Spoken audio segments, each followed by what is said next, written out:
হঠাৎ ঘুম ভেঙে যায়। চোখ মেলে দেখি রাফসান বুকের ওপরে। আমি তার বিয়ে করাবো, তার অধিকার আছে আমার উপর। তাই কিছু না বলে নীরব ছিলাম। রাফসান তার শারীরিক চাহিদা মিটিয়ে কিছু না বলেই একপাশ ফিরে আবার ঘুমিয়ে পড়ল। মাসখানেক আগের ঘটনা। মামা, ওইদিকে দেখ, তোর মাল আসতেছে। আরে মাল বলিস কেন, ভাবি ডাক, তোদের ভাবি হবে। তখনই সবগুলো ছেলে অট্টহাসিতে উঠল। আমি ভয়ে ভয়ে হাঁটছিলাম। যত কাছে যাচ্ছি ততই ভয়ে কুঁকড়ে যাচ্ছি। ওরা প্রতিদিন স্কুলের মোড়ে দাঁড়িয়ে থাকবে আর মেয়েদের উত্ত্যক্ত করবে। ওদের বিরুদ্ধে কথা বলার সাহসটুকু কারণেই, কারণ ওরা এলাকায় সন্ত্রাসী হিসেবে পরিচিত। ক্ষমতাশালী হয় প্রশাসনে এদের পক্ষে। আমি তানিয়া, নবম শ্রেণীতে পড়ি। 3 ভাই বোনের মধ্যে আমি সবার ছোট, সেই হিসেবে সবার আদরের। ছোটবেলা থেকে পড়াশোনায় খুব ভালো, তাই বাবা মা আমাকে নিয়ে বড় বড় স্বপ্ন দেখতে থাকেন। আমিও তাদের স্বপ্ন পূরণ করতে বদ্ধপরিকর ছিলাম। বাবা অনেক কষ্ট করে সংসার চালাতেন, কিন্তু সেই কষ্ট কখনো আমাদের গায়ে পড়তে দিত না। আমার গানের কণ্ঠ অনেক ভালো ছিল, আর যেটা আমার জীবনে কাল হয়ে দাঁড়ায়। প্রতি বছর আমাদের স্কুলে খেলাধুলা ও ক্রীড়া প্রতিযোগিতামূলক একটা অনুষ্ঠান হয়, যেখানে স্কুলের ছাত্রছাত্রী, শিক্ষক শিক্ষিকা ছাড়াও বাইরের মানুষ দর্শক হিসেবে থাকে। তেমনি এক অনুষ্ঠানে গান গেয়েছিলাম। তারপর থেকে একদিনও শান্তিতে স্কুলে যেতে পারিনি। এলাকার কয়েকটা সন্ত্রাসী ক্ষমতাবান ছেলে প্রতিদিন স্কুলের মোড়ে দাঁড়িয়ে থাকতো, যারা প্রথম প্রথম আমার সাথে ভালো ব্যবহার করত। এক পর্যায়ে ওদের মধ্যে একজন আমাকে প্রেমের প্রস্তাব দেয়। সেটা প্রত্যাখ্যান করার পর থেকে তারা প্রতিদিন আমাকে উত্ত্যক্ত করতে থাকে। আমার স্কুলে যেতে খুব ভয় লাগতো, তবুও যেতাম বাবা মায়ের স্বপ্ন পূরণ করব বলে। কিন্তু দিনে দিনে ওদের অত্যাচার আমাকে বিষিয়ে তুলেছিল। বাবা মাকেও বলতে পারছিলাম না, বলে আমার স্কুল যাওয়া বন্ধ করে দিবে। বাবা মা যেন এসব জানতে না পারে, তার সব রকম চেষ্টাই করেছিলাম, কিন্তু সত্য কখনো চাপা থাকে না। একদিন বাবা আমাকে এগিয়ে দিয়ে এসে সব জেনে যায়। যে ভয় করছিলাম তাই হলো, আমার পড়ালেখা বন্ধ করে দেয়। কিন্তু তাতে কোনো লাভ হয়নি। ছেলেগুলো আমাদের বাড়িতে এসে বাবা, ভাই এবং আমাকে হুমকি দিতে থাকে। উপায়ন্তর না দেখে ভাই আর বাবা আমার বিয়ের জন্য উঠে পড়ে লাগে। আমি জানি আমার পরিবার পরিস্থিতির শিকার হয়ে এরকম পদক্ষেপ নিচ্ছে। কিছুদিনের মধ্যে ছেলে জোগাড় হয়ে যায়। ভাগ্যকে জোর করে মেনে নিতে হলো। খুব কেঁদেছিলাম। নিয়তির লিখন মুছে ফেলা যায় না। এক সন্ধ্যায় ঘরোয়া পরিবেশে আমার বিয়ে হয়ে যায়। আমার স্বামীর নাম রাফসান। ওর নাম ছাড়া আর কিছুই জানতাম না। সেদিনই রাফসান আমাকে ওদের বাড়িতে নিয়ে আসে। ফুল দিয়ে সাজানো একটা খাটের উপর বসে আছি। এ বাড়ির কিছু মহিলা আমাকে এই ঘরে রেখে চলে গেল। অবশ্য যাওয়ার আগে বলে গেছে, রাফসান ঘরে ঢুকলে ওকে যেন পাশ হয়ে সালাম করে। আমি অপেক্ষায় আছি কখনো আসবে। মনে মনে সিদ্ধান্ত নিলাম ওকে আমার পড়ালেখার ইচ্ছের কথা বলবো। বলবো আমি পড়ালেখা করতে চাই। রাফসান কি আমাকে বুঝবে, মেনে নিবে আমার ইচ্ছে? এসব ভাবছিলাম। হঠাৎ দরজায় ঠক ঠক আওয়াজ হওয়ার বুঝলাম উনি আসে। খাট থেকে উঠে সালাম করতে যেতেই উনি বলল, হয়েছে হয়েছে, অত সালাম করতে হবে না। ওনার এমন কথায় খুব কষ্ট পেয়েছিলাম, কিন্তু পরক্ষণে ভাবলাম বিয়ের ঝামেলা গেছে, তাই হতো মেজাজ খিটখিটে। আমি এসে আবার খাটে বসলাম। রাফসান কিছু না বলে ফ্রেশ হতে চলে গেল। ওয়াশরুম থেকে ফিরে বলল, তুমি এখনো ঘুমাওনি, জেগে আছো কেন? কিছুই বললাম না। অনেক স্বপ্ন ছিল এই রাতটাকে নিয়ে। আমার ইচ্ছের কথাটাও চাপা রাখলাম। রাফসান আর কিছু না বলেই খাটের একপাশে শুয়ে পড়ল, আর আমি খাটের একপাশে তখনও বসেছিলাম। চোখ দিয়ে অনবরত পানি পড়তেই লাগলো। কখন যে ঘুমিয়ে পড়লাম জানি না। হঠাৎ ঘুম ভেঙে যায়। চোখ মেলে দেখি রাফসান বুকের ওপরে। আমি তার বিয়ে করাবো, তার অধিকার আছে আমার ওপর, তাই কিছু না বলে নীরব ছিলাম। রাফসান তার শারীরিক চাহিদা মিটিয়ে কিছু না বলেই একপাশ ফিরে আবার ঘুমিয়ে পড়ল। চোখ বুজে নিজের ভাগ্যকে মেনে নিলাম। সকালে ঘুম ভাঙতেই পাশে চেয়ে দেখি রাফসান নেই। আমি ফ্রেশ হয়ে হালকা সবুজ রঙের একটা শাড়ি পরে রান্নাঘরের দিকে যাচ্ছিলাম। ঠিক তখনই রাফসান আমার পাশ কেটে চলে গেল। ভেবেছিলাম রাতে কোনো ঝামেলার কারণে কথা বলেনি, এখন বলবে, কিন্তু ও আমার প্রতি কোনো আগ্রহই নেই। মন ভালোর অভিনয় করে রান্নাঘরে গেলাম। আমাকে দেখে একটা মহিলা বলল, বৌমা, ঘুম ভেঙেছে তাহলে? রাফসান কোথায়? বুঝলাম উনি আমার শাশুড়ি। ওনাকে বললাম, মা, রাফসান ঘরেই আছে। শাশুড়ি মা হাসি মুখে আমার হাতে নাস্তার ট্রে এগিয়ে দিতে দিতে বলল, এই নাও মা, এগুলো রাফসান আর তোমার জন্যে। হাত বাড়িয়ে নাস্তার ট্রে নিলাম। সেই সাথে অবাক হলাম, এই বাড়িতে সবাই কি আলাদা আলাদা নাস্তা করে নাকি? নাস্তার ট্রে নিয়ে রুমে যেতে দেখি রাফসান কি যেন ভাবছে। হালকা কেশে বললাম, এই নিন আপনার নাস্তা। রাফসান একবার আমার দিকে চেয়ে কিছু না বলেই খেতে শুরু করলো। একবারও বলল না আমি খেয়েছি কিনা। আমি দাঁড়িয়ে দাঁড়িয়ে ওর খাওয়া দেখছি। খাওয়া শেষে উঠে চলে গেল। কেন জানি না চোখ দিয়ে এক ফোঁটা পানি গড়িয়ে পড়ল। হঠাৎ মোবাইলে রিং হতে স্ক্রিনে চেয়ে দেখি আননোন নাম্বার। রিসিভ করিনি, কিন্তু অনেকবার রিং হতে রিসিভ করলাম। রিসিভ করতে ও পাশ থেকে একটা ছেলে হুমকি দিয়ে বলল, আমাদের ভয়ে বিয়ে করছিস, এখন দেখবো সংসার কি করে করিস। আর তোর জামাইকে সাবধানে থাকতে বলবি। এই বলে লাইন কেটে দিল। ঠিক তখনই রাফসান রুমে ঢুকলো। আমি কারোর সাথে কথা বলছি দেখে জিজ্ঞেস করলো, কে ফোন করলো? ফোনের ওপাশের মানুষটার কথায় আমি বাকরুদ্ধ হয়ে গিয়েছিলাম। রাফসানকে কি বলবো বুঝতে পারছিলাম না। আমার নীরবতা দেখে রাফসান এগিয়ে এসে আমার হাত থেকে মোবাইল নিয়ে দেখলো আননোন নাম্বার। আমি তখনই চুপ ছিলাম। ভেবেছিলাম রাফসান আমাকে বুঝবে, কিন্তু আমাকে আশাহত করে রাফসান কিছু না বলে আমার গালে কষে এক চড় দিল। চড়ের দর সামলাতে না পেরে আমি বেডেই পড়ে গেলাম। রাফসান তখন বলতে শুরু করলো, মাগি, গতকালে আসলে এই বাড়িতে, আর আজকে অন্য কারোর সাথে কথা বলা শুরু করে দিলি। আরও বিশ্রীভাবে কিছুক্ষণ গালিগালাজ করে রুম থেকে বেরিয়ে গেল। এত কিছু হয়ে গেল, কিন্তু শ্বশুর শাশুড়ি একবারের জন্য ওকে মেরে দেখলেন না, কিংবা জিজ্ঞেস করলেন না কি হয়েছে। খুব অদ্ভুত লাগছিল এই বাড়িতে এবং এই বাড়ির মানুষগুলোকে। ভেবেছিলাম রাফসানকে আমার সব সমস্যার কথা খুলে বলবো, আমার পড়ালেখার ইচ্ছের কথা বলবো, কিন্তু না, এসব কিছুই বলা যাবে না এই মানুষটাকে। যে মানুষটা আমাকে গতকাল বিয়ে করে আজকে গায়ে হাত তুলতে পারে, সে মানুষটার কাছে আমার কোনো ইচ্ছেই পূরণ হবে না বুঝে গিয়েছিলাম। আয়নার সামনে দাঁড়িয়ে নিজেকে দেখতে লাগলাম। বিয়ের আগে আয়নায় নিজেকে দেখে দেখে বলতাম, এই আমি একদিন অনেক বড় হব। আর এখন আয়নায় ডালকালে খেয়াল করলাম 5 আঙ্গুলের দাগ বসে রয়েছে। সবই নিয়তি। নিয়তি লিখন কোনোভাবে মুছে যাবার নয়। চোখ দিয়ে টপ টপ করে অনবরত পানি পড়ছে। শাশুড়ি মার বৌমা বৌমা ডাক শুনে আসছি মা বলে কোনো রকমে চোখ মুছে চলে গেলাম। রান্নাঘরে ঢুকতে শাশুড়ি মা বলল, মা, আমি একা মানুষ সব করতে পারছি না, তুমি একটু কাজে হাত লাগাও না। বাড়িতে কিছুক্ষণ আগে এত বকাবকি হলো, সে বিষয়ে কিছুই জিজ্ঞেস করলো না। আমি শাশুড়ি মায়ের কথা মতো তরকারি কাটতে বসলাম। রান্না শেষে আমি আমার রুমে চলে এসে রাফসানের অপেক্ষায় বসে আছি। ও আসলে একসাথে দুপুরের খাবার খাবো।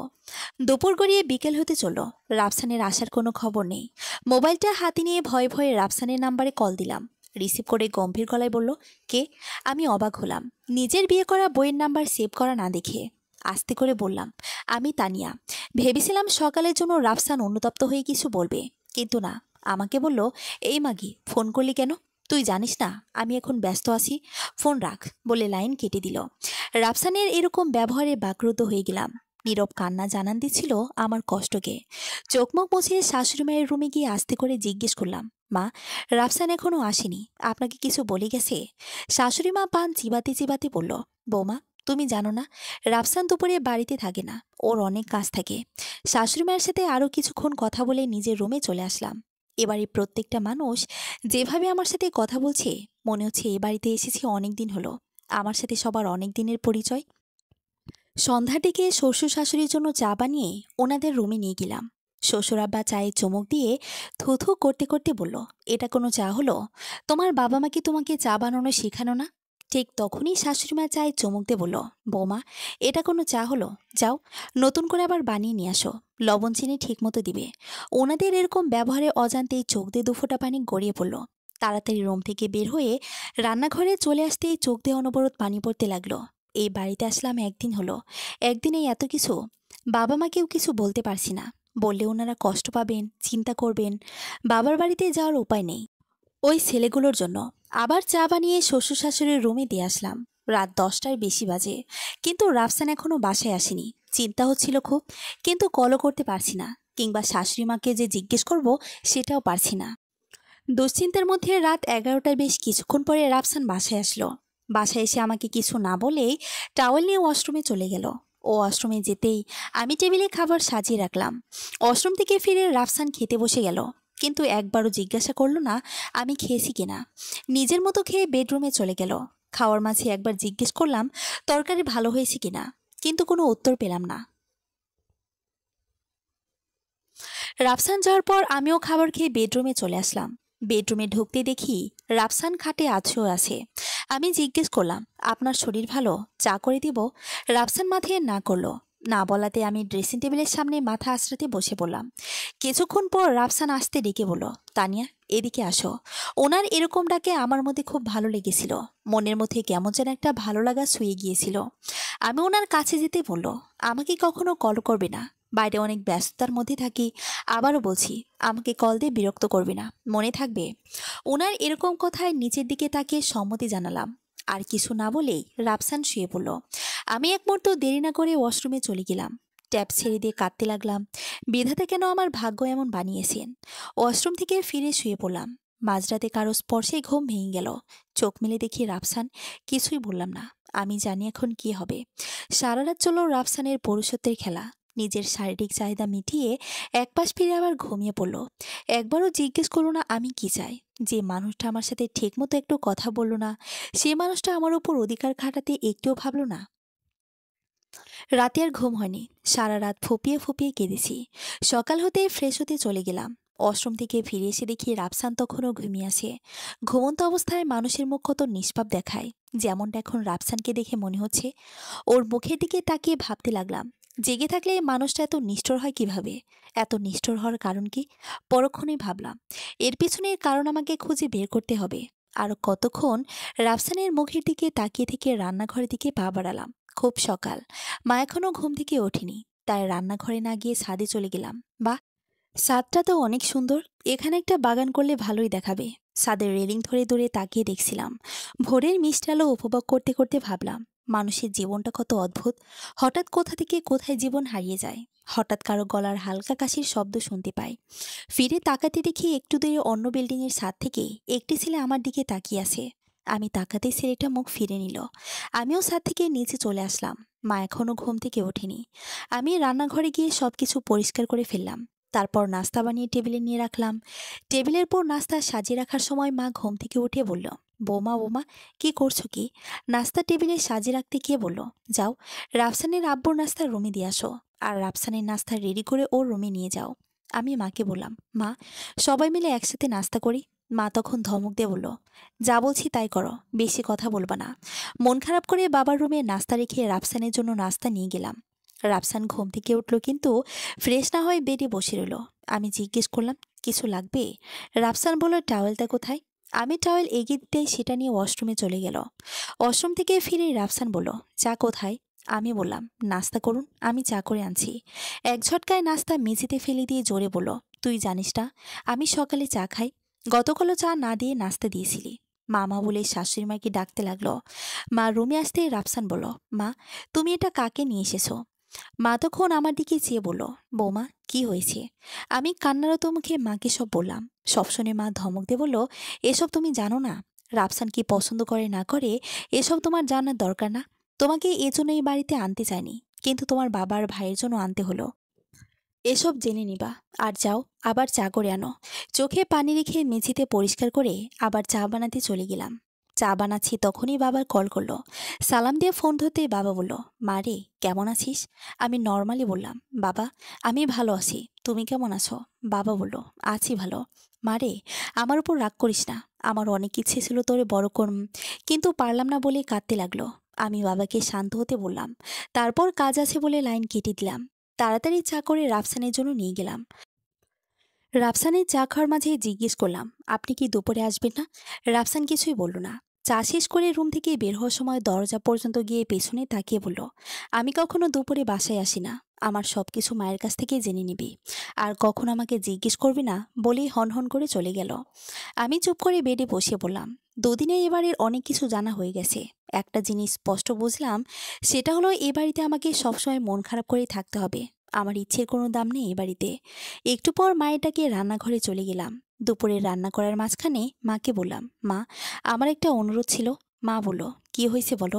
আমি বললাম, মা ছাদের ওপরে বাম পাশে আমি একটা ছোট্ট ফুলের বাগান করতে চাই। বাগান করার আমার খুব শখ। মা তখন বলল, ঠিক আছে করো, কিন্তু ছাদে গিয়ে পড়ে থাকলে হবে না। এই দুদিনের মায়ের এ কথাটাই অনেক খুশি হলাম। তাড়াতাড়ি দুপুরে রান্না শেষ করে ছাদে চলে গেলাম। ছাদে গিয়ে মাপ নিলাম কতটুকু বাগান করব। পাশের বিল্ডিংয়ে খেয়াল করলাম সকালের সেই ছেলেটা। আমি বাগান নিয়ে ভাবছিলাম, সেই মুহূর্তে ছেলেটি আমাকে উদ্দেশ্য করে বলল, এই যে শুনছেন? আমি ইশারা দিয়ে বললাম, আমি। সে হ্যাঁ বলাতে রেলিংয়ের কাছে গিয়ে বললাম, কি? সে বলল, আপনাকে তো এই বাসায় আগে দেখিনি। আপনি কি এবারই মেহমান? আমি মৃদু হেসে উত্তর দিলাম, না আমি মেহমান না, আমি এবারই বউ। এটা শুনে ছেলেটা চোখ বড় বড় করে বলল, আপনি রাফসান ভাইয়ের ওয়াইফ? আমি হ্যাঁ বললাম। ছেলেটা বলল, রাফসান ভাই বিয়ে করলো, কিন্তু একটাবারও জানালো না। আচ্ছা আপনার নাম কি? আমি উত্তর দিলাম, তানিয়া। সে বলল, রাফসান ভাই খুব গম্ভীর মানুষ আর কঠোর পরিশ্রমী। আমি জানতাম না রাফসান কি কাজ করে, তাই ছেলেটাকে জিজ্ঞেস করলাম, আচ্ছা তোমার ভাই কি কাজ করে? ছেলেটা বলল, রাফসান ভাই একজন কৃষক। কেন আপনি জানেন না? ছেলেটার কথা শুনে চুপ হয়ে গেলাম। আমার নীরবতা দেখে ছেলেটা আবার বলল, জানেন ভাবি, রাফসান ভাই খুব পরিশ্রমী, 70 বিঘা জমি উনি দেখাশোনা করেন। আমরা এই বাসায় এসেছি 2 বছর হলো। এই 2 বছরে সবসময় ওনাকে খুব গম্ভীর দেখেছি। একটা মানুষ কি করে এত গম্ভীর হয়, রাফসান ভাইকে না দেখলে সেটা বুঝতেই পারতাম না। আমি ছেলেটাকে কিছু না বলেই ছাদ থেকে রুমে চলে আসলাম। ছেলেটার কথাগুলো মাথার মধ্যে ঘুরছে। রাফসান একজন কৃষক। রাফসান এত গম্ভীর কেন? তাহলে কি কোনো কারণ আছে যেটা আমি জানি না, যার জন্য রাফসান এরকম গম্ভীর, যার জন্য আমার সাথে খারাপ ব্যবহার করে? আমাকে এই কারণটা খুঁজে বের করতেই হবে। তাড়াতাড়ি বাবাকে কল করলাম। বাবা ফোন রিসিভ করতেই সালাম দিয়ে জিজ্ঞেস করলাম, বাবা, রাফসান কি করে? তোমরা তো আমাকে কিছুই বলনি বাবা। বাবা ডুকরি কেঁদে উঠে বলল, মারে, আমাকে কি তুই ক্ষমা করে দিস? এলাকার মাস্তান ছেলেগুলো থেকে তোকে বাঁচানোর জন্য তাড়াতাড়ি বিয়ে দিলাম। রাফসানের বাবার অনেক সম্পত্তি আছে। রাফসান এগুলো দেখাশোনা করে। আমি বাবাকে বললাম, বাবা, আমি জানি তুমি সবসময় আমার ভালো চাও। আচ্ছা বাবা, ফোন রাখছি। এই বলে লাইন কেটে দিলাম। তাহলে ছেলেটার কথাই সত্যি? রাফসান কৃষক, এ নিয়ে আমার ভাবনা নেই। আমার ভাবনা হচ্ছে ওর গম্ভীর হওয়ার কারণ কি।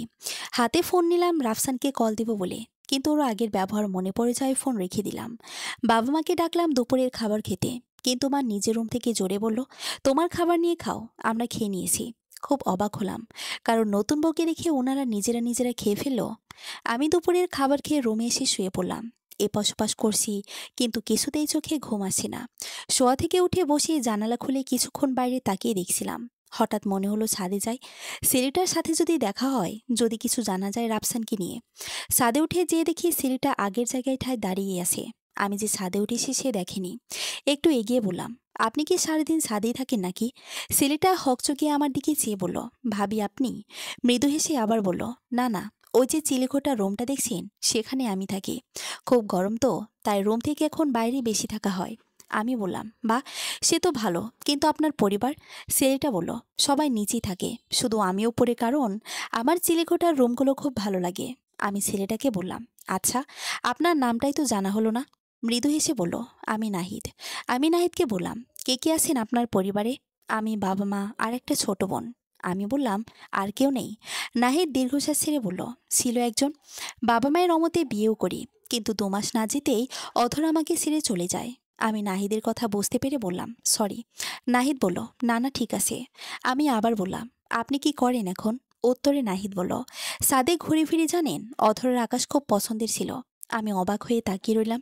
নাহিদ আবার বলল, আমি ওনার সেকেন্ড ইয়ারে আছি। নাহিদের কথায় এবার আরও বেশি অবাক হলাম, কিন্তু কিছু বললাম না। কিছুক্ষণ নীরবতার পর আমি বললাম, আচ্ছা, রাফসানের সাথে আপনার কেমন কথা হয়? নাহিদ বলল, খুবই কম। ভাই এমনিতেই খুব গম্ভীর, তার উপর শিমু ভাবি মারা যাওয়ার পর আরো গম্ভীর হয়ে যায় মানুষটা। আমি অবাক হয়ে ভ্রু কুঁচকে নাহিদের দিকে চেয়ে বললাম, শিমু ভাবি? সে কে? এবার নাহিদও অবাক হয়ে আমার দিকে তাকিয়ে আছে। আমি আবার বললাম, কি হলো বলেন শিমুকে? নাহিদ আমতা আমতা করে বলল, রাফসান ভাইয়ের আগের বউ। কিন্তু ভাবি আপনি জানেন না শিমু ভাবির সম্পর্কে? নাহিদের কথায় এক মুহূর্তের জন্য আমার পৃথিবী থমকে গেল। চোখ দিয়ে পানি পড়তে লাগলো। নাহিদ কিছু বলতে যাচ্ছিল, কিন্তু এক দৌড়ে আমি নিচে চলে আসলাম। বালিশে মাথা গুজে কাঁদতে লাগলাম। বিধাতা কেন আমার জীবনটাকে এমন করেছেন? কি পাপ করেছি আমি? সন্ধ্যার দিকে নাস্তা রেডি করে বাবা মায়ের রুমে দিয়ে আসলাম। নিজের রুমে এসে ভাইয়াকে কল দিলাম। কল রিসিভ করতেই ডুকরে কেঁদে উঠলাম। ভাইয়া বলল, কি হলো তানিয়া, কাঁদছিস কেন? আমি বললাম, ভাইয়া, তোমরা আমাকে কোথায় রেখে গেলে? ভাইয়া বলল, কি হলো বোন, আমায় সব কিছু খুলে বল। আমি তখন সব বললাম, আর এও বললাম বাবা টেনশন করবে বলে বাবাকে বলিনি, আর ভাইয়া যেন বাবাকে না বলে। সব শুনে ভাইয়া চুপ ছিল। আমি আবার বললাম, ভাইয়া, কিছু তো বলো। ভাইয়াও তখন কেঁদে ফেল। কেঁদে কেঁদে বলল, বোন রে, আমাদের ক্ষমা করে দিস। আমরা জানতাম রাফসান আগে একবার বিয়ে করেছিল, কিন্তু এটা জানতাম না ও এত নিষ্ঠুর। আমাদের মতো গরিবের মান বাঁচাতে হঠাৎ বাবার আমি তোকে বিয়ে দিয়ে দিয়ে রাফসানের কাছে। আমাদের মতো অসহায়দের মুখ বুজে সব সহ্য করতে হয়। তুই রাফসানের মন জয় করার চেষ্টা করিস, যদি ভালো হয়ে যায়ও। ভাইয়া রাখে বলে লাইন কেটে দিল। আমি স্তব্ধ হয়ে বসে রইলাম। বাবার ভাই জেনে শুনে আমাকে এখানে বিয়ে দিল। পরক্ষণে ভাবলাম, বাবা তো আমার ভালোর জন্য এখানে বিয়ে দিয়েছে। বাবা তো জানতো না রাফসান এরকম। চোখ মুছিয়ে মনে মনে সিদ্ধান্ত নিলাম, যা করার আমাকেই করতে হবে। যে করেই হোক রাফসানের মন জয় করতে হবে। কিন্তু শিমুর কি হলো? কিভাবে ভেঙে গেল সেই সংসার? আমার এসব জানতে হবে। কাল সকালে নাহিদ থেকে জানতে হবে সব। রাত 9টার পর কলিং বেল বেজে উঠল। দরজা খুলে দেখি রাফসান। আমাকে কিছু না বলে ভেতরে ঢুকে সোজা বেডরুমে চলে গেল। ওকে দেখে স্বাভাবিক মনে হচ্ছিল না, তাই শিওর হওয়ার জন্য কাছে যেতে বুঝলাম রাফসান ড্রিঙ্ক করেছে। সোজা বেডে এসে শুয়ে পড়ল। আমি ওকে খাটের একপাশে শুয়ে দিলাম। রাতে বাবা মায়ের রুমে খাবার দিয়ে এসে খাবার খেয়ে বেডে এসে শুয়ে পড়লাম। এপাশ ওপাশ করছি কিন্তু ঘুম আসছে না। হঠাৎ কি মনে করে রাফসানের ফোন হাতে নিলাম। মেসেজ বক্সে ঢুকে দেখি লতা নামের কারোর সাথে রাফসানের কনভারসেশন। ভালো করে দেখে বুঝলাম বিয়ের আগে থেকেই লতার সাথে রাফসানের কথা হয়। মাথা ঝিম ধরে গেছে। নাহিদ তো বলল শিমু মারা যাওয়ার পর থেকে রাফসান এমন গম্ভীর, কিন্তু এই গম্ভীর মানুষটা আড়ালে আরেকজনের সাথে দিব্যি কিভাবে কথা বলে যাচ্ছে। তাহলে কি রাফসানের গম্ভীর ভাব শুধু লোক দেখানো? রাফসানের দিকে তাকিয়ে দেখলাম মানুষটা বেঘরে ঘুমাচ্ছে। মানুষটার মাথায় ঠিক কী পরিকল্পনা ঘুরছে সেটা আমাকে বের করতে হবে। লতার কথা মনে হতেই খুব কান্না আসলো, কিন্তু নিজেকে যথাসম্ভব স্বাভাবিক রেখে চুপ থাকলাম। রাফসান জেনে শুনে আমাকে ধোকা দিচ্ছে, কিন্তু কেন? ঘুম আসছে না। বেড থেকে উঠে বারান্দায় গিয়ে গ্রিল ধরে দাঁড়িয়ে থাকলাম। মনে মনে সিদ্ধান্ত নিলাম কাল নাহিদের কাছ থেকে জেনে নিব শিমুর সম্পর্কে সে কি কি জানতো। ভাবতে লাগলাম নাহিদকে যদি বলে আমাকে একটু সাহায্য করতে সে কি করবে। পরক্ষণে ভাবলাম সে কাল দেখা যাবে, তবে আমার নাহিদের সাহায্য অনেক দরকার। বারান্দা থেকে ফিরে বেরিয়ে এসে শুয়ে পড়লাম। সকালে ঘুম ভেঙে পাশে চেয়ে দেখি রাফসান তখনও ঘুমাচ্ছে। আস্তে উঠে ছাদে চলে গেলাম। এত সকালে নাস্তা না বানালেও হবে, তাছাড়া ছাদে যদি নাহিদকে পাওয়া যায় এই আশায়। কিন্তু ছাদে উঠে নাহিদকে দেখলাম না। একটু মন খারাপ হলো। বারবার চিলেকোঠার দিকে তাকিয়ে পায়চারি করছিলাম। কিছুক্ষণ পর দেখি নাহিদ চিলেকোঠার রুম থেকে বের হয়ে হাই তুলছিল। আমার দিকে চোখ পড়তেই অবাক চোখে তাকিয়ে একটু এগিয়ে এসে বলল, ভাবি আপনি এত সকালে যে? নাহিদকে কিছু বুঝতে না দিয়ে বললাম, সকালটা উপভোগ করতেই চলে আসলাম ভাই। নাহিদ মৃদু হেসে বলল, তা ভালো। সকালের বাতাস শরীর আর মনকে সতেজ রাখে। নাহিদের কথার পরপরই আক্ষেপের সুরে বললাম, তার মন সতেজ থাকা? নাহিদ ভ্রুকুচকে জিজ্ঞেস করলো, ভাবি কিছু হয়েছে কি? আমি তখন উত্তরে বললাম, না ভাই। আচ্ছা, আপনি আমার কিছু প্রশ্নের জবাব দিতে পারবেন? নাহিদ তখন কি যেন ভেবে বলল, চেষ্টা করব, আপনি বলুন না। আচ্ছা, শিমুর সাথে কি আপনার কখনো কথা হয়েছে? নাহিদ বলল, এ বাসায় আসার পর থেকে মাঝে মাঝে সকালে ভাবির সাথে কথা হতো। ভাবিও না আপনার মতো সকাল পছন্দ করত। আসলে রাফসান ভাই অনেক গম্ভীর মানুষ। শিমু ভাবি প্রায় আক্ষেপ করে কথা বলতো। ভাবির মৃত্যুর খবর যখন শুনি তখন আমি বাসায় ছিলাম না, চট্টগ্রামে ছিলাম। খুব খারাপ লাগছিল সেদিন। পরে এসে জানতে পারি ভাবি নাকি হঠাৎ মারা যায়। আমি নাহিদকে থামিয়ে জিজ্ঞেস করলাম, রাফসানের গম্ভীরতা ছাড়া শিমু অন্য কোনো কথা আক্ষেপ করে বলতো? নাহিদ কিছুক্ষণ ভেবে বলল, না, তবে শিমু ভাবি প্রায় মনমরা হয়ে থাকতো। জিজ্ঞেস করলেই বলতো, কিছু না, বাবা মাকে মনে পড়ছে। আমি আর কিছু বলতাম না। আমি কিছু বলতে যাব তার আগে নাহিদ আবার বলল, তবে শিমু ভাবি একদিন একটা মেয়ের কথা বলল, নামটা যেন কি মনে পড়ছে না। আমি তখন বললাম, লতা। নাহিদ তখন বলল, হ্যাঁ, লতাকে নিয়ে বলতো। আমি জিজ্ঞেস করলাম, কি বলতো?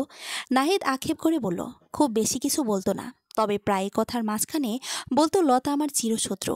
মনে মনে ভাবতে লাগলাম, তার মানে রাফসানের সাথে লতার অনেক আগে থেকেই কথা হয়, যেটা শিমুও জানতো। কিন্তু লতাকে রেখে আমার আর শিমুর জীবন নষ্ট করার কারণ কি? না, এই নাহিদের কাছে আমার সাহায্য চাইতে হবে। নাহিদ আমাকে বলল, ভাবি কি ভাবছি না তো। হকচকে নাহিদের দিকে তাকিয়ে বললাম, না ভাই, কিছু না। আচ্ছা নাহিদ ভাই, আপনাকে যদি একটা নাম্বার দিই তাহলে কি সেই নাম্বারের ডিটেলস বের করতে পারবেন? একটু ভেবে নাহিদ বলল, চেষ্টা করব, কিন্তু নাম্বারটা কার? আমি বললাম, ডিটেলস বের করলেই জানতে পারবেন। 10টার দিকে আবার ছাদে আসবো আমি, তখন নাম্বার দিয়ে যাব। এখন আসি। এই বলে চলে আসতে লাগলাম। নাহিদ তখন জোরে বলল, ভাবি একটা কথা বলা হয়নি। আমি পিছনে ফিরে ইশারায় বললাম, কি? নাহিদ তখন বলল, শিমু ভাবিকে প্রায় একটা ডায়েরি হাতে ছাদে দেখতাম। আমি অবাক হয়ে কিছু বলতে যাব, কিন্তু নাহিদের চিলেকোঠার পাশে কারো উপস্থিতি টেপে নিচে চলে আসি। মা এখনো ঘুম থেকে ওঠেনি, কিন্তু রাফসান ঘুম থেকে উঠে বেডে বসে বসে ঝিমাচ্ছে। আমি কাছে গিয়ে বললাম, টাওয়েল দিব?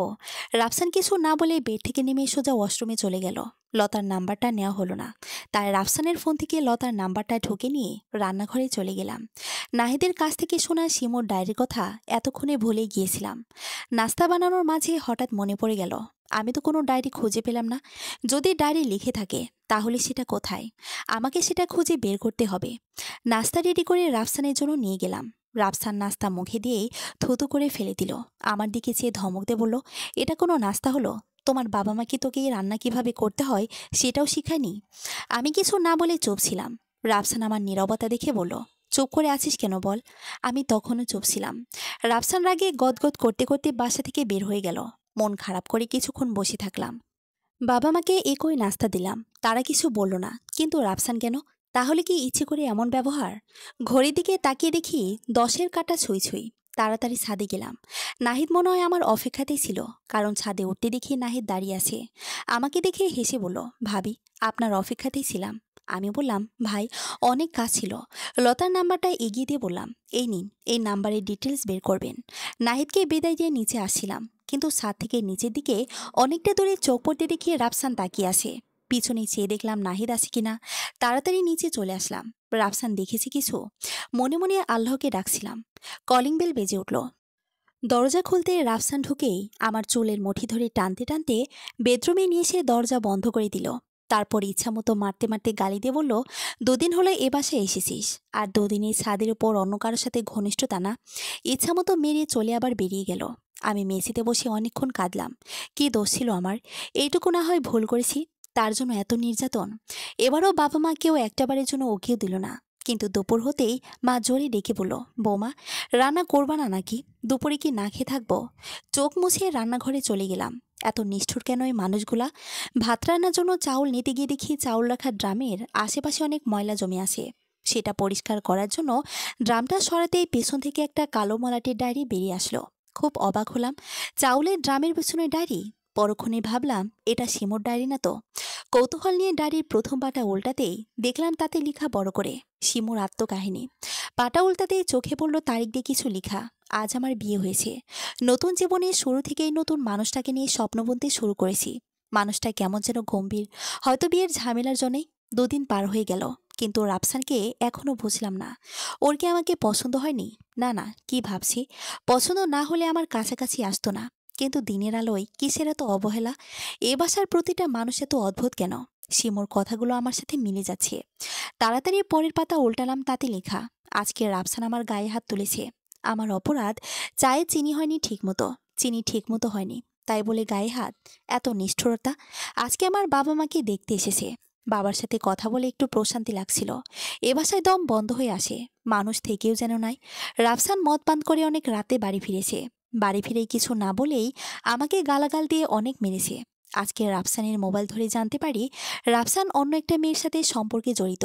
মেয়েটার নাম লতা। লতা মেয়েটা আর পড়তে পারেনি।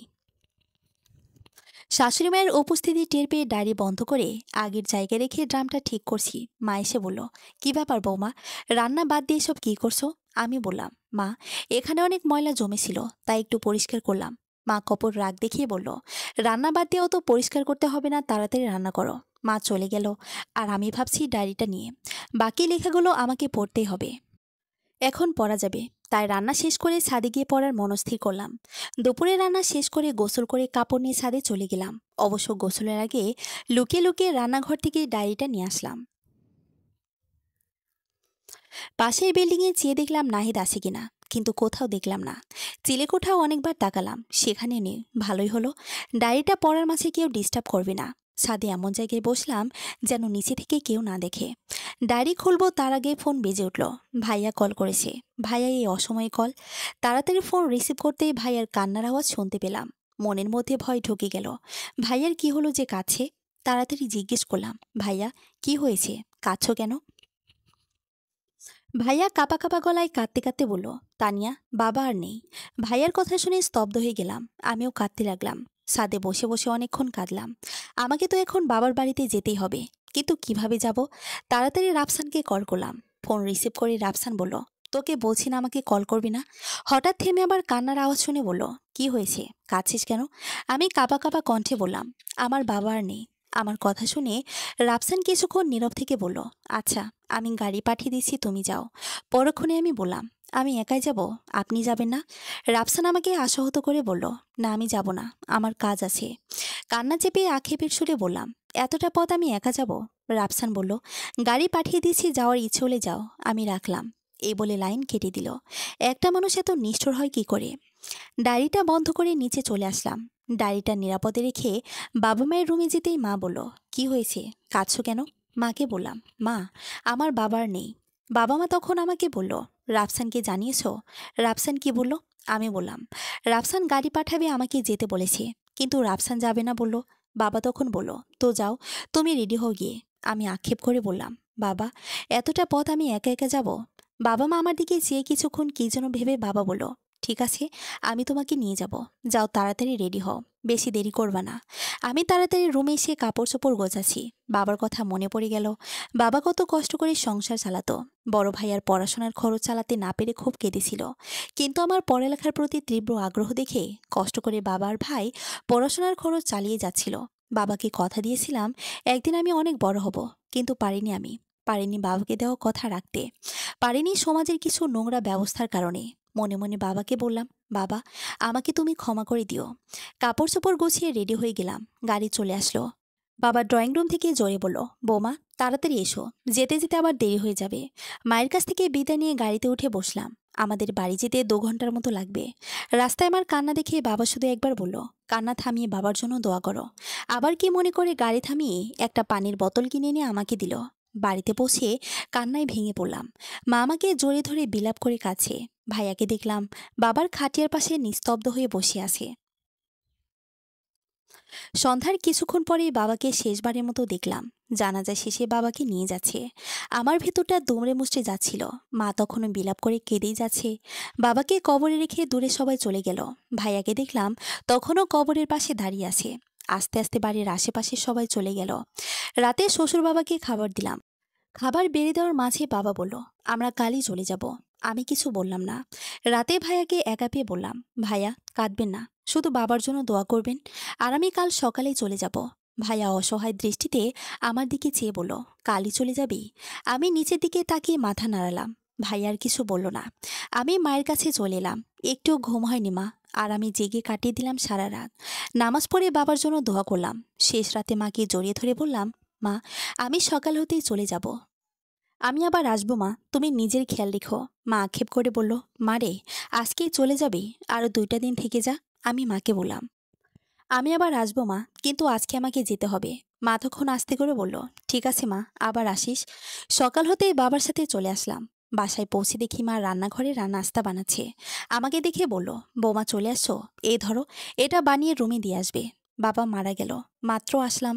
এসবের দিকে ভ্রুক্ষেপ না করে শাশুড়ি মেয়ের কথা বলতে পারলো। নিয়তি মেনে নিয়ে নাস্তা বানিয়ে রুমে দিয়ে আসলাম। নিজের রুমে এসে বেডে বসলাম। ডায়েরিটা কি পড়বো, কিন্তু শরীর খুব খারাপ লাগছে। একটু কাত হয়ে শুয়ে পড়লাম। ডায়েরিটা বিকেলেই পড়ব। হুড়মুড় করে ঘুম থেকে উঠে রান্না করতে চলে গেলাম। ভাবলাম দেরি হয়ে গেছে, কিন্তু ঘড়ির দিকে তাকিয়ে স্বস্তির নিঃশ্বাস ফেললাম। রান্না শেষ করে গোসল সেরে ছাদে চলে আসলাম। পাশের বিল্ডিংয়ের ছাদে তাকাতে নাহিদকে দেখলাম। নাহিদ আমাকে বলল, ভাবি, কেমন আছেন? আপনাকে গতকাল দেখলাম না। আমি বললাম, ভালো নাই ভাই, বাবা মাকে ছেড়ে চলে গেছে। নাহিদ অবাক হয়ে আমার দিকে চেয়ে আসতে বলল, সরি। তার পরপরই বলল, আপনার এখন বাড়িতে থাকা উচিত ছিল। আমি বললাম, সেই ভাগ্য কি আছে ভাই? নিয়তি যে খুব খারাপ। নাহিদ বলল, কি হয়েছে ভাবি? আমি কিছু না বলে জিজ্ঞেস করলাম, নাম্বারটার ডিটেলস বের করেছেন? নাহিদ তখন বলল, ভাবি, এটা তো লতার নাম্বার। শিমু ভাবি যাকে চিরশত্রু মনে করতেন, কিন্তু কেন এত শত্রুতা সেটা কখনো বলেননি। আমি আবার জিজ্ঞেস করলাম, ভাই, লতার ঠিকানাটা বের করা যাবে কি? নাহিদ তখন বলল, লতার নাম্বার শিওর হওয়ার পর কৌতূহলবশত আমি আমার এক বন্ধুর মাধ্যমে লতার ঠিকানাটা জোগাড় করি। আমি উত্তেজিত হয়ে বললাম, কোথায়? নাহিদ আমাদের বাড়ির কাছাকাছি একটা জায়গার নাম বলল। আমি তখন নাহিদকে অনুরোধের সুরে বললাম, ভাই, কাল একটু আমার সাথে সেখানে যেতে পারবেন? নাহিদ কিছুক্ষণ ভেবে বলল, ঠিক আছে ভাবি। আমি আবার বললাম, খুব সাবধানে যেতে হবে, রাফসান যেন আমাকে কোনোভাবে না দেখে। নাহিদকে কাল দেখা হচ্ছে বলে নিচে চলে আসলাম। এই মুহূর্তে শ্বশুর শাশুড়ি তাদের রুমেই আছেন। আমি নিজের রুমে এসে শিমুর ডায়েরিটা হাতে নিলাম। বেডরুম থেকে বারান্দায় চলে এসে একটা চেয়ার টেনে বসলাম। ডায়েরির পাতা উল্টালাম। আজকে রাফসানের মোবাইল ধরে জানতে পারি রাফসান অন্য একটা মেয়ের সাথে সম্পর্কে জড়িত। মেয়েটার নাম লতা। লতা মেয়েটার সাথে রাফসানের গভীর সম্পর্কের নাম আমাকে বের করতে হবে। এত দুঃখের মাঝেও আজ একটু খুশি খুশি লাগছে, কারণটা আমি মা হব। রাফসানকে এখনো কথাটা বলিনি, তবে বলবো। আজ রাফসানের মোবাইল ধরে জানতে পারি বিকেলে রাফসান আর লতা বিয়ে করতে যাচ্ছে। খুব কাঁদলাম। রাফসান খুব ব্যস্ততা দেখিয়ে বেরিয়ে গেল। আজকে আর রাফসান বাসায় ফেরেনি, হয়তো লতার সাথে আছে। তুচ্ছ বিষয় নিয়ে রাফসান আজকে অনেক মেরেছে। মাতাল হয়ে রাফসান বাড়ি ফিরে এসে ঘুমিয়ে পড়ে। ওর মোবাইলের মেসেজ বক্সে ঢুকে অবাক হয়ে যায়। সেখানে লতার একটা মেসেজ ছিল। আমি কিছু বুঝি না রাফসান, তুমি যে করে হোক শিমুকে বিদায় করো। আর একটু নিচে এসে একটা মেসেজে চোখে আটকে গেল, সেখানে লেখা ছিল, বিদায় করতে না পেলে শিমুকে মেরে ফেলো। আর রাফসানের সম্মতির মেসেজ দেখে স্তব্ধ হয়ে গেলাম। আজ রাফসান গায়ে হাত তুলতে আসলে রুখে দাঁড়ায়। এই পর্যায়ে লতার কথা বললে আমাকে চুপ থাকতে বলে মেরে ফেলার হুমকি দেয়। ইদানিং রাফসান আমার সাথে খুব ভালো ব্যবহার করে, কারণটা আমি জানি না। আজকে রাফসানকে তার অনাগত সন্তানের কথা বললাম, কিন্তু আমাকে আশাহত করে রাফসান খুশি না হয়ে বলল, অ্যাবর্শন করে ফেলো। এই নিয়ে ঝগড়া হলো। রাফসান এক পর্যায়ে বলল, তোকে বাঁচিয়ে রাখা যাবে না আর। আর আজকে দুদিন পর রাফসান বাড়ি ফিরেছে। আর কিছু লেখা নেই। হঠাৎ মনে পড়ে গেল, নাহিদ বলেছিল শিমু ভাবি হঠাৎ মারা যায়। শিমু কি মারা যায় নাকি এটা পরিকল্পিত খুন? শিমুর ডায়েরি পড়ে যে কেউ কেউ বলে দিতে পারবে এটা খুন, তার মানে রাফসান খুনি। একটা খুনির সাথে সংসার করছি আমি। এই খুনিটার বেঁচে থাকার কোনো অধিকার নেই। সন্ধ্যায় নাস্তা না বানিয়ে রুমে বসেছিলাম। একটু ইচ্ছে করছে না এই খুনির পরিবারে থাকতে, কিন্তু খুনিটার প্রাপ্য শাস্তি দিতে আমাকে থাকতেই হবে। একটু পর মা এসে জোরে বলল, কি ব্যাপার বৌমা, আজ তুমি নাস্তা বানালে না কেন? আমি উত্তরে বললাম, মা আজকে শরীর খুব খারাপ। এই প্রথম মা কিছু না বলে চলে গেল। রাতে রাফসান বাসায় এসে ফ্রেশ হতে চলে যায়। আমি খাবার রেডি করে দাঁড়িয়েছিলাম। রাফসান খাবার খেয়ে বেডের একপাশে শুয়ে পড়ে। আমিও খাবার খেয়ে শুয়ে পড়লাম। লাইট অফ করতেই রাফসান আমাকে জড়িয়ে ধরল। এক ঝটকায় রাফসানকে ফেলে দিলাম। রাফসান রাগত স্বরে বলল, এমন করলি কেন? আমি পরক্ষণে বললাম, গতকাল আমার বাবা মারা গেছে, আপনি একবারও গেলেন না, আর আজকে আসেন পুরুষত্ব দেখাতে। রাফসান রাগে গদগদ করে বারান্দায় চলে গেল। এই ফাঁকে রাফসানের ফোনের মেসেজে দেখে জানতে পারি কাল দুপুরে সে লতার বাসায় যাবে এবং লতার হাতে বানানো স্পেশাল খাবার খাবে। ঘুমের ভান করে শুয়ে থাকলাম। মনে শান্তি পাচ্ছি না। খুনির প্রাপ্য শাস্তি দিয়েই আমার শান্তি মিলবে। মাঝখানে রাফসান এসে শুয়ে পড়ে। আমার যখন ঘুম চলে আসে জানি না। সকালে ঘুম ভেঙে দেখি রাফসান আজকে উঠে পড়েছে। রাফসান ফ্রেশ হওয়ার মাঝেই আমি তাড়াতাড়ি নাস্তা বানিয়ে ফেললাম। কোনো ইচ্ছে নেই খুনির জন্য নাস্তা বানাতে, কিন্তু শেষ খাবার হওয়ার বানালাম। রাফসান নাস্তা খেয়ে বেরিয়ে গেলে ছাদে চলে যায়। চিলেকোঠার সামনে নাহিদকে দেখে ডেকে বলি, দুপুরে যাওয়ার জন্য তৈরি তো? নাহিদ হ্যাঁ বলল। কিছুক্ষণ নীরবতার পর আমি বললাম, আচ্ছা নাহিদ ভাই, এমন কোনো কিছু আছে যেটা খেলে মানুষ মুহূর্তেই মারা যায়? নাহিদ ভ্রুকুচকে জিজ্ঞেস করলো, হ্যাঁ আছে। কিন্তু কেন? কেনর উত্তর না দিয়ে বললাম, কি সেটা? নাহিদ তখন বলল, আমার পড়ার মাঝেই আছে সেটা। আমি বিরক্তি দেখিয়ে বললাম, সেটার নাম কি? নাহিদ তখন বলল, potassium cyanide.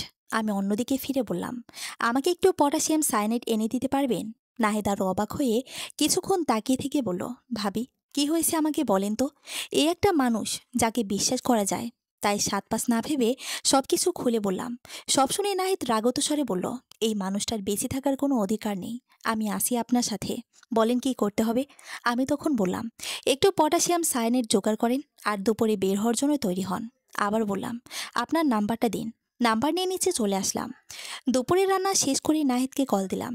Nahid potassium cyanide জোগাড় করে ফেলেছে। ওকে রাস্তার মোড়ে থাকতে বলে একটা বোরকা পরে বের হয়ে গেলাম বাবা মায়ের অজান্তে। বাবা মা জানতেও পারবে না, কারণ তারা রুমে এসে আমাকে চেক করবে না। মোড়ে এসে নাহিদকে বললাম, রাফসানের লোকেশনটা বের করতে পারবেন? নাহিদ বলল, সেটা বের করতে হবে না, জানোয়ারটাকে এইমাত্র দেখে আসলাম। আমি বললাম, তাহলে তাড়াতাড়ি চলেন। নাহিদ বলল, কোথায়? আমি বললাম, লতার বাসায়। নাহিদ আর কিছু না বলে হাঁটতে লাগলো, আর আমি পিছু পিছু। কিছুক্ষণের মধ্যে আমরা পৌঁছে গেলাম। আমাদের পরিকল্পনা হলো, আমি আগে বাসার ভিতরে যাব, তারপর নাহিদ কলিং বেল বাজিয়ে লতাকে কিছুক্ষণ দরজায় দাঁড় করে রাখবে, আর এর মাঝে আমি তাদের খাবারে পটাশিয়াম দিয়ে দেব। পরিকল্পনা অনুযায়ী আমি ফ্ল্যাটের সামনে গিয়ে কলিং বেল বাজালাম। কিছুক্ষণ পর লতা দরজা খুলে আমাকে বলল, কে আপনি? আমি অনেক দিনের পরিচয় আছে এমন ভাব করে বললাম, আরে আমি তামান্না, আমাকে চিনি না? ভাইয়া কোথায়? এই বলে ভেতরে চলে আসলাম। লতা আমার পিছন পিছন এসে বলল, এই আপনি হুট করে বাসায় ঢুকে পড়লেন কেন? এর মাঝে কলিং বেল বেজে উঠল। লতা বলল, আমি আপনাকে মনে করতে পারছি না, আপনি বসুন, আমি দেখছি কি আসে। লতা চলে গেলে আমি চট করে রান্নাঘরে গিয়ে সব খাবারে পটাশিয়াম সায়ানাইড দিয়ে ফিরে আসি। লতার আগে গদগদ করতে করতে বলল, কী সব মানুষ বাসার ঠিকানা না জেনেই অন্যের বাসায় চলে আসে। আমি মনে মনে বললাম, ভালোই বলেছেন নাহিদ ভাই। লতা এবার আমাকে বলল, এই আপনি কি এখন বলুন। আমি আবার বললাম, আমি তামান্না। রাজিয়া, তুই কি আমাকে চিনতে পারছিস না? লতা কপট রাগ দেখিয়ে বলল, আমি রাজিয়া না, আমি লতা। আমি তখন অবাক হওয়ার অভিনয় করে বললাম, সরি, কিন্তু আপনি দেখতে হবু আমার বান্ধবী রাজিয়ার মতো। আমি আপনাকে দেখে ভাবলাম রাজিয়া, তাই সারপ্রাইজ দিতে আসলাম। সরি আপু। লতা বলল, ঠিক আছে ঠিক আছে। আমি আবার সরি বলে বেরিয়ে আসলাম। মরে এসে নাহিদ ভাইকে বললাম, এখন শুধু জানোয়ারটার মৃত্যুর খবর শোনার অপেক্ষা। বাসায় চলে আসলাম। বিকেলে মায়ের কান্নার আওয়াজ শুনে রুমে গিয়ে জানতে পারি জানোয়ারটা মারা গেছে। মা বিলাপ করে বলছে, ওই মেয়েটাই আমার ছেলের খুনি, ওই মেয়েটাই আমার ছেলেকে খুন করলো। তার মানে লতার কিছুই হয়নি। মায়ের এ কথা শুনে মন খারাপ হয়ে গেল, কিন্তু মনের মধ্যে এক প্রশান্তি বয়ে গেল। জানোয়ারটা তার প্রাপ্য শাস্তি পেয়েছে। আমিও কান্নার অভিনয় শুরু করলাম। রাফসানের মৃতদেহ এনে দাফন করা হলো। রাফসানকে মারার অপরাধে লতাকে গ্রেফতার করা হলো। 2 সপ্তাহ কেটে গেল। আমি মায়ের কাছে গিয়ে বললাম, মা, আমি বাসায় চলে যাচ্ছি, আমাকে ক্ষমা করে দিবেন। বাসা থেকে বেরিয়ে নাহিদকে কল দিলাম। ফোন ধরতে বললাম, নাহিদ ভাই, আমি চলে যাচ্ছি, ভালো থাকবেন। নাহিদ কিছুক্ষণ নীরব থেকে বলল, আপনিও ভালো থাকবেন। নিয়তি আমাকে এতদূর নিয়ে এসেছে, জানি না আর কি কি অপেক্ষা করছে আমার জন্য। আমি ভাইয়াকে কল দিয়ে বললাম, ভাইয়া, আমি আসছি। সমাপ্ত। সত্য ঘটনা অবলম্বনে লেখা। ধন্যবাদ।